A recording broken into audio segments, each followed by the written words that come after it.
থাকি, আমরা অসুখ বিসুখ থেকে আমরা যদি পরিষ্কার পরিচ্ছন্ন থাকি তাহলে আমাদের মনটাও ভালো থাকবে, প্লাস আমাদের অসুখ বিসুখও কম হবে।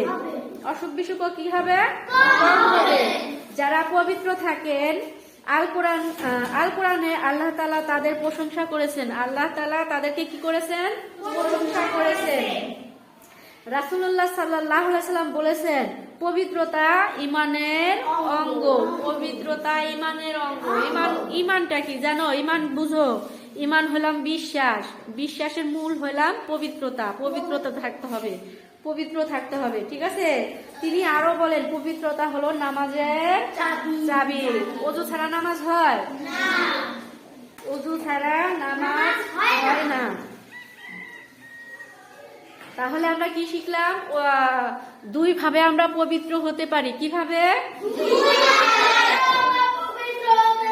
এক নম্বরে ওযু করে, দুই নম্বরে গোসল করে। এক নম্বরে ওযু করে, দুই নম্বরে গোসল করে। আর ওযুর ফরজ কয়টি শিখলাম আমরা? 4টি। হাত ধোয়া, মুখমণ্ডল ধোয়া, মাথা মাসে করা ও পা ধোয়া। আর গোসলের ফরজ কয়টা পড়লাম? 3টি। গোসলের ফরজ 3টি।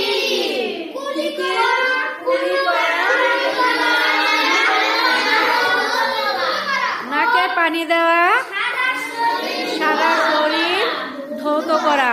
আচ্ছা, ঠিক আছে, গুড, ভেরি গুড।